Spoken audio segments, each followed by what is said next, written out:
Have you ever wondered why Canada is in debt? Have you ever wondered why the government forces Canadians to pay so many taxes?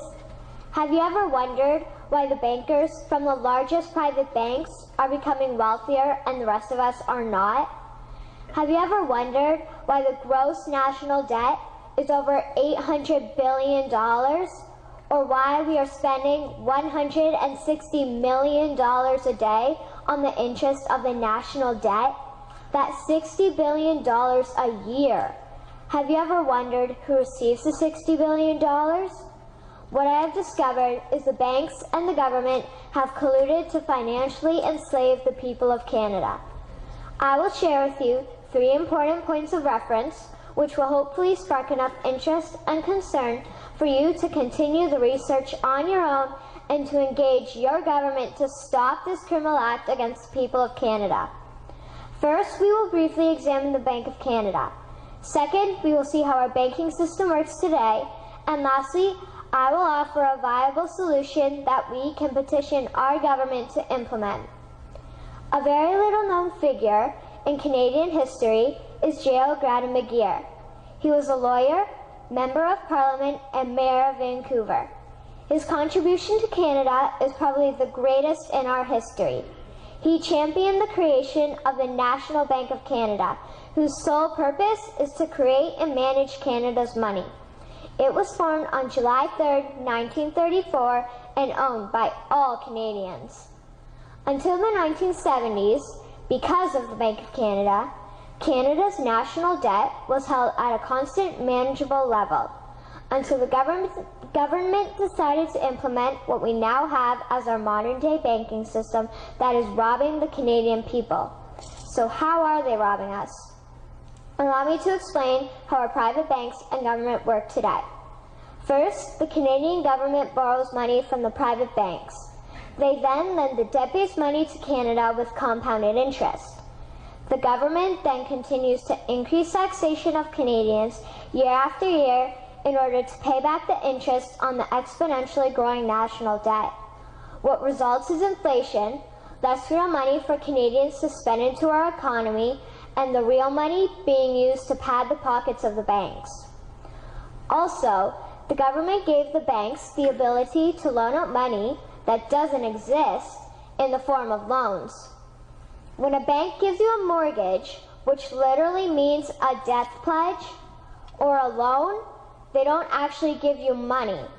They click a key on a computer and generate the fake money out of thin air.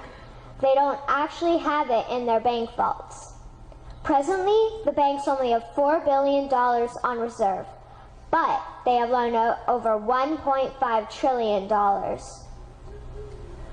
To quote Graham Towers, each and every time a bank makes a loan, a new bank credit is created. New deposits, brand new money. Broadly speaking, all new money comes out of a bank in the form of loans. As loans are debt, then under the present system, all money is debt.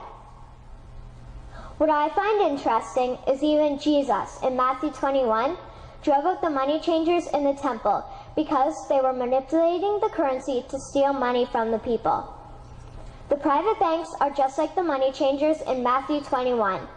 They are defrauding and robbing the people of Canada, thus their freedom, and they need to be stopped. How should the banking system work? In an infamous interview, Mr. McGeer asked Mr. Towers, "Can you tell me why a government with power to create money should give that power away to a private monopoly and then borrow that which Parliament can create itself back at interest to the point of national bankruptcy?" Mr. Towers replied, "If Parliament wants to change the form of operating the banking system, then certainly that is within the powers of Parliament. In other words, if the Canadian government needs money, they can borrow it directly from the Bank of Canada. The people would then pay fair taxes to repay the Bank of Canada. This tax money would in turn get injected back into our economic infrastructure and the debt would be wiped out. Canadians would again prosper with real money as the foundation of our economic structure and not debt money." Regarding the debt money owed to the private banks, such as the Royal Bank, we would simply have the Bank of Canada print the money owing, hand it over to the private banks, and then clear the debt with the Bank of Canada. And yes, we have the power and lawful right to do so.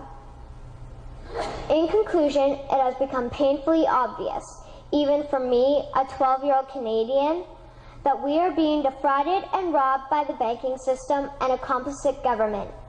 What will we do to stop this crime?